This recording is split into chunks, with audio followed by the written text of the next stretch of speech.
Assalamualaikum warahmatullahi wabarakatuh. Waalaikumsalam warahmatullahi wabarakatuh. Pada kesempatan kali ini saya akan membahas tentang marketing, khususnya adalah marketing mix ya. Karena di dalam suatu kegiatan wirausaha pastinya kita harus bisa memasarkan apa yang menjadi produk kita. Pengertian dari marketing mix atau di Indonesia kan menjadi bauran pemasaran atau menjadi upaya pemasaran dengan mengaktifkan semua aktivitas yang mungkin secara sekaligus, secara simultan ya. Makanya disebut sebagai mix ya, dimana dia merupakan alat pemasaran yang digunakan perusahaan untuk mencapai tujuan pemasaran dalam memenuhi target pasar ya. Jadi marketing ini merupakan suatu alat yang sering digunakan di dalam aktivitas bisnis guna mendapatkan tanggapan atau reaksi dari pasar. Kalau kita lihat dari artinya sendiri, marketing berarti pemasaran. Pemasaran berarti upaya untuk memperkenalkan produk kita ke pasar. Tetapi kita tahu juga bahwa yang namanya pasar itu kan adalah suatu wadah dari aktivitas jual beli ya. Aktivitas jual beli berarti tentu yang kita harapkan bukan hanya memperkenalkan produk, tapi kita bisa menjual produk kita itu di pasar, dan kemudian pasar juga bisa menyerap dalam arti membeli produk-produk kita. Jadi tujuan akhir dari suatu marketing mix tentunya bukan hanya sekedar memperkenalkan kepada konsumen, tetapi berharap bahwa produk kita itu akan laku terjual ya. Menurut Kotler sendiri sebagai seorang ahli pemasaran yang sudah namanya begitu dikenal luas oleh masyarakat di Indonesia, marketing mix itu merupakan paduan artinya gabungan dari sejumlah alat pemasaran. Jadi dalam marketing mix ini tentunya bukan hanya satu saja yang digunakan, tapi alat-alat ya, alat-alat pemasaran yang digunakan oleh suatu perusahaan. Dalam hal ini tentunya adalah oleh kita selaku wirausahawan untuk meyakinkan objek pemasaran ya, untuk menimbulkan keyakinan kepada pasar, kepada konsumen bahwa produk yang kita tawarkan itu adalah sesuai dengan apa yang menjadi kebutuhan mereka. Bauran pemasaran ini adalah kumpulan dari variabel-variabel pemasaran yang dapat dikendalikan, yang digunakan oleh suatu pengusaha, oleh suatu perusahaan, oleh suatu wirausahawan, oleh para pebisnis dalam rangka memenuhi demand atau permintaan dari konsumen di sana. Bauran pemasaran dengan demikian adalah gabungan dari unsur-unsur atau elemen-elemen penting yang membentuk suatu program pemasaran secara simultan, secara terpadu, secara integratif ya. Bauran pemasaran itu kalau kita ketahui kan ada unsur-unsurnya ya,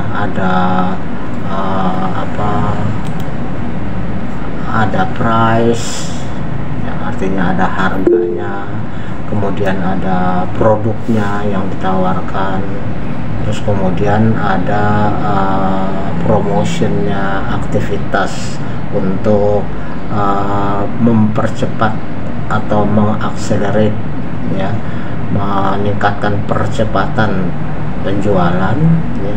Kemudian yang keempat ada place, artinya penempatan dari produk kita, atau bisa juga diartikan sebagai pendistribusian dari produk-produk kita, ya.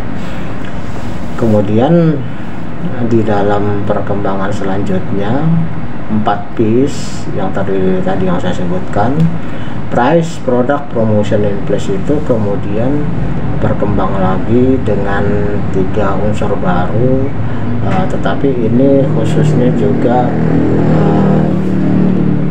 banyak digunakan dalam suatu aktivitas bisnis yang bersifat jasa.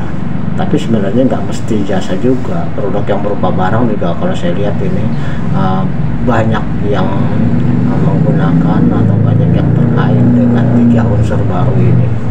Jadi dengan demikian dalam perkembangan berikutnya bukan lagi 4 piece tapi sudah 7 piece, ya. Di mana yang tadi produk, price, product, promotion, place itu ditambahkan lagi dengan unsur people, artinya unsur manusianya, kemudian ada unsur proses, kemudian ada unsur physical environment atau bukti-bukti atau evidence dari apa yang menjadi bisnis ini, gitu ya. Marketing mix dengan demikian menjadi terdiri dari produk, price, promotion, place, people, process, dan physical environment, ya.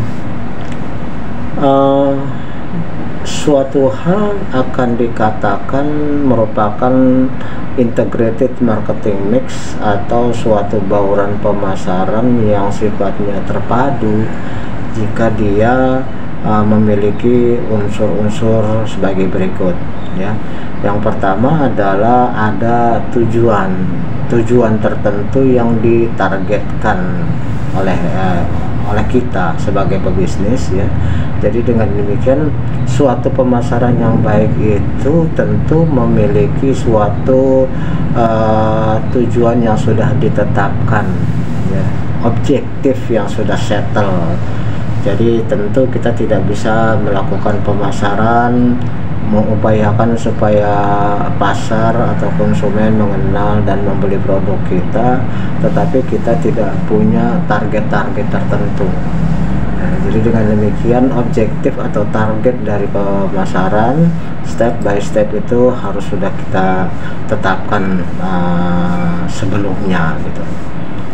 Kemudian marketing mix juga harus mempunyai suatu kejelasan tentang type of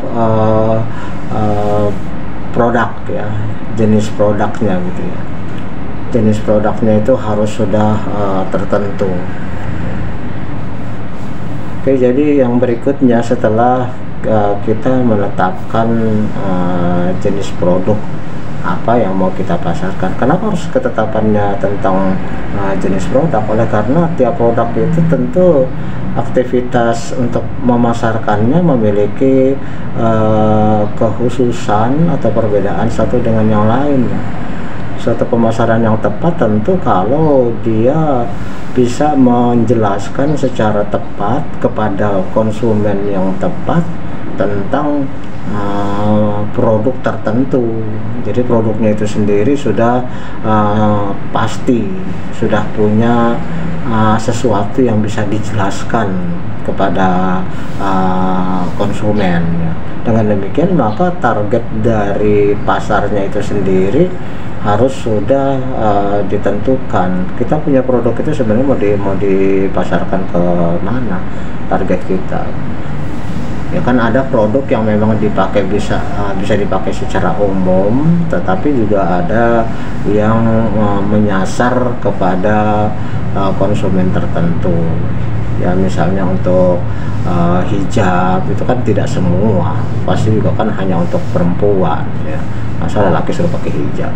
Terus kemudian juga hijab itu sendiri juga kan beda-beda ya, ada yang untuk remaja, pantasnya untuk remaja, pantasnya untuk anak-anak, pantasnya untuk orang dewasa, untuk ibu-ibu dan sebagainya. Jadi pastinya target market kita itu sudah harus ditetapkan sebelumnya. Demikian juga ketika kita bicara tentang suatu pasar itu juga kan memiliki perbedaan antara satu dengan yang lainnya. Ada pasar di sini jangan kita bayangkan suatu tempat lokasi tertentu ya. Jangan bayangkan pasar Malabar atau pasar Kaget atau pasar Kampung bahkan, tapi bayangkan bahwa pasar adalah suatu wilayah di mana terjadi transaksi jual beli dan dia bisa sifatnya adalah imajiner, seperti suatu sifat yang apalagi kalau misalnya pasar itu zaman sekarang kan pasar digital, tentunya kita tidak bicara tentang suatu tempat ya. Dan pastinya setiap pasar itu memiliki struktur pasar ya. Ada pasar yang sifatnya dimasuki oleh suatu produk, di mana produk itu sendiri memiliki pasar yang cukup luas, misalnya barang-barang konsumtif itu pastinya seperti beras, seperti gula, seperti kopi, itu pasarnya luas sekali ya. Apalagi beras, untuk Indonesia kan makanan utamanya adalah nasi, dari beras itu kan pasti semua orang butuh, berarti pasarnya sangat luas. Tapi ada juga pasar yang strukturnya itu sempit ya. Dilihat dari ininya, peluangnya ya, seperti alat-alat tertentu ya. Ya katakan misalnya seperti saya membuat lukisan, itu pasarnya sempit sekali karena nggak semua orang perlu lukisan ya. Tidak semua orang senang dengan lukisan. Oleh karena itu kemudian andai kata kita bisa mampu membuat suatu lukisan yang katakan seperti lukisannya almarhum Affandi yang sifatnya lukisan abstrak, memang harganya bisa miliaran, tapi kan yang beli juga sedikit. Siapa yang butuh lukisan? Apalagi saya sendiri sebagai pelukis nggak bisa baca itu lukisannya Affandi ya. Saya realis, naturalis, jadi kalau saya bikin wajah ya harus sesuai dengan wajah orangnya. Kalau saya bikin pemandangannya harus jelas kelihatan pemandangannya. Kalau saya bikin suatu momen tertentu ya benar-benar bisa dilihat dengan gamblang tanpa harus bikin jidat berkerut. Kalau tuh lukisan Affandi itu kan saya sendiri nggak bisa bahasa ini gambar apaan gitu, out-outan nggak karu-karuan, tapi ya, harganya bisa miliaran itu, apalagi orangnya udah nggak ada, tambah mahal lagi karena langka ya. Oleh karena itu pasar untuk lukisan itu jelas dia merupakan suatu pasar yang sempit. Strukturnya juga bisa dilihat dari tingkat ininya, daya beli masyarakatnya. Saya sudah katakan bahwa di mana pasar dimanapun, baik di Indonesia maupun di seluruh dunia, itu pastinya nggak mungkin homogen, nggak mungkin seragam, sebab itu terkait dengan struktur sosial dalam arti ini leveling sosialnya ya. Kan masyarakat itu kita ketahui berlapis-lapis ya, berarti daya belinya juga beda-beda kan. Ada masyarakat yang katakanlah paling tidak akan ada 3 tuh masyarakat itu. Ada masyarakat lapisan bawah, lapisan menengah, dan lapisan atas ya. Berarti ada yang levelnya adalah under atau di bawah ya, lower, kemudian ada middle, kemudian ada upper. 3 lapisan itu sendiri terpecah lagi. Ada upper itu upper class ya, upper social class itu kan artinya level atas untuk sosial. Ada upper class ya, udah di uppernya lagi, upper class. Kemudian ada middle upper class, dalam arti untuk uppernya tapi dia termasuk menengah atas gitu ya. Terus kemudian ada lagi lower tapi upper class gitu ya, lower upper class. Untuk level upper, dia termasuk upper juga, tapi di lapisan paling bawahnya gitu. Begitu juga dengan middle class itu juga kan ada pecahannya lagi, ada upper middle class, ada middle class, dan ada lower middle class. Apalagi kemudian lapisan lower juga sama, ada upper lower class, ada middle lower class, dan ada lower class. Jadi paling tidak dari 3 level upper, middle, dan lower itu terpecah menjadi masing-masing 3 menjadi 9.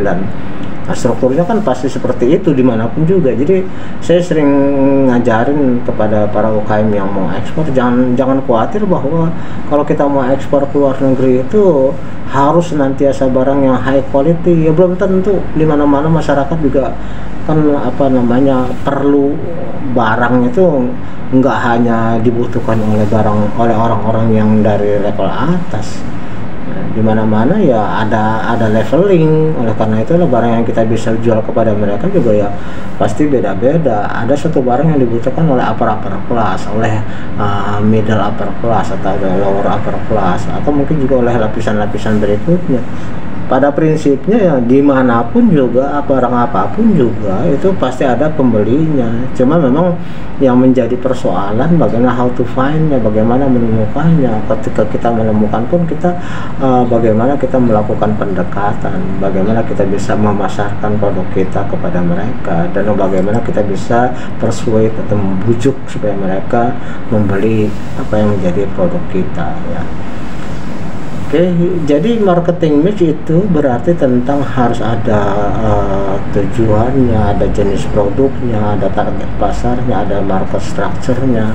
Ditambah lagi yang harus kita ketahui juga pastinya untuk produk apapun juga kan kita we are not kalau kata lagunya ini kan we are not alone. Kita nggak sendirian, ya. Pasti banyak para pesaing. Oleh karena itulah maka para pesaing itu harus bisa kita kalahkan dengan cara kita bisa meyakinkan para pembeli bahwa our product is the best ya. Di antara mereka ya kita punya produk adalah yang terbaik. Baik dari segi apanya ya, mungkin dari segi desainnya, baik dari segi kualitasnya, baik dari segi bahannya, baik dari segi harganya, baik dari segi deliverynya ya, dan sebagainya. Jadi kita harus bisa meyakinkan para konsumen bahwa dibandingkan dengan para pesaing ya kita memiliki comparative advantage, punya daya saing, punya kelebihan dibandingkan dengan mereka gitu. Misalnya ada saya kemarin bicara dengan keponakan saya yang mau bisnis katakan ya kecil-kecilan, misalnya jual nasi uduk ya. Saya bilang jual nasi uduk itu saya jujur aja di sekitar perumahan saya sekarang ya ini ya boleh bilang tukang nasi uduk banyak, tapi yang spesial tuh nggak ada. Bahkan kalau saya keluar juga sama juga, di luar dari kompleks saya ini ya tukang nasi uduk ya begitu, nggak jelas itu rasa nasi uduk atau rasa nasi biasa ini pakein sedikit mecin atau sedikit garam sehingga ada rasanya, tapi nggak ada itu aroma nasi uduknya dan sebagainya, nggak ada. Maka buatlah bagaimana supaya kamu bisa membuat suatu nasi uduk yang benar-benar ini memiliki daya saing ya, baik rasanya maupun wanginya dan sebagainya. Memang semuanya itu membutuhkan modal lebih, tapi ketika banyak pelanggan dan kemudian banyak orang yang sudah percaya kepada nasi uduk kamu, itu nanti akan tersebar sehingga kamu pelan-pelan bisa mulai menaikkan harga. Kan seperti itu ya. Kalau kita lihat dalam yang namanya siklus produk ya, siklus hidup produk ya. Kalau nggak salah mungkin saya udah pernah bicara di kuliah-kuliah yang lalu bahwa yang namanya produk itu sama dengan siklus hidupnya manusia, mulai dari kalau manusia mulai dari janin kemudian menjadi bayi ya, yang kemudian bayi itu bisa dilahirkan dan kemudian bayi itu berkembang menjadi balita, setelah itu jadi anak-anak, setelah itu menjadi remaja, setelah itu menjadi ya katakanlah remaja dewasa, dan pada akhirnya dewasa mature, dan pada akhirnya kemudian sampai puncaknya dan akhirnya mulailah mengalami penurunan kurva grafiknya, jadi gambarnya kayak gitu, pada akhirnya turun. Nah, untuk tiap-tiap tiap-tiap tahapan itu memiliki upaya yang berbeda-beda ya, juga memiliki dampak kepada kita selaku bisnisnya berbeda-beda, juga memiliki pengaruh pembiayaan yang berbeda-beda ya. Sehingga di tiap tahapan itu harus kita bisa pahami dengan baik, bagaimana kita bisa mengatur pembiayaannya, mengatur juga price-nya dan sebagainya ya, itu harus bisa kita sesuaikan ya.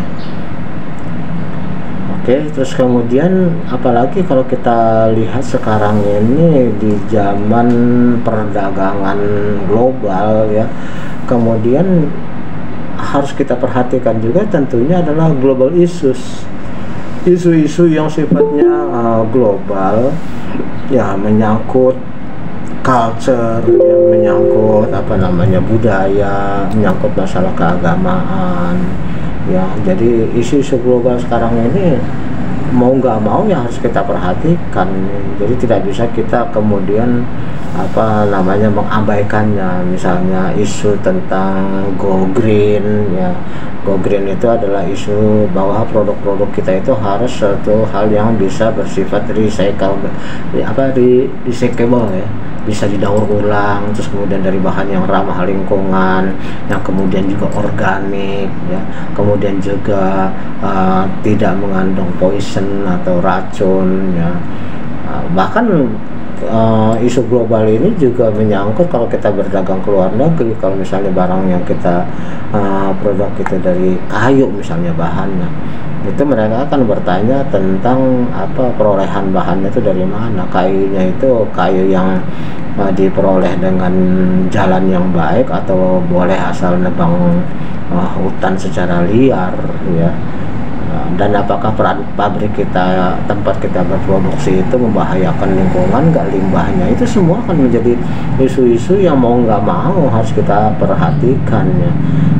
Begitu juga apakah barang yang kita produksi tersebut itu diperbolehkan oleh agama tertentu dalam arti halal atau tidak ya. Dengan demikian kita tidak bisa mengabaikan global issues yang muncul sejalan dengan perkembangan modernisasi dunia saat ini ya. Hal lain yang harus kita perhatikan dalam rangka marketing mix adalah masalah posisi pasar. Nah, kita ini pendatang baru misalnya, di sana pasti di pasar tempat yang akan kita tuju itu sudah ada pemainnya. Apa yang mau kita lakukan? Apa kita jadikan posisi kita? Apakah kita mau memproduksi sesuatu atau kita memasarkan suatu produk yang benar-benar baru ya? Apakah kita berani melakukan invensi dalam arti menjual produk yang baru sama sekali yang belum ada di pasar tersebut ya, atau kita bisa melakukan adaptasi produk dalam arti kita lihat ada satu produk ya, kemudian kita amati, kita tiru dan kita modifikasi ya. Jadi bisa kita melakukannya ada berbentuk invensi, bisa juga berbentuk inovasi ya, dengan cara adaptasi produk sesuai dengan kemauan pasar gitu ya. Satu hal yang sering saya sampaikan kepada para UKM ketika mereka memulai bisnis adalah pertanyaan tentang kalau kita memulai itu kita menjual yang bisa kita buat atau kita membuat yang bisa kita jual. Hal ini sangat penting di dalam pemasaran ya. Kalau di tahap awalnya ketika kita di dalam siklus atau daur hidup produk ya, produk life cycle kita baru mulai dari awal ya, yaitu product development atau masuk ke dalam tahap berikutnya yaitu introduction. Tentunya ketika di masa itu produk kita kan belum punya belum punya merek, belum dikenal orang. Yang ada mungkin kita harus mati-matian memperkenalkan, memasarkan produk kita, dan pastinya imbasnya itu keuntungan belum banyak karena belum banyak yang tahu, belum banyak yang beli. Nah, di situ berarti yang harus kita lakukan adalah kita lebih bagus untuk hanya membuat yang bisa dijual.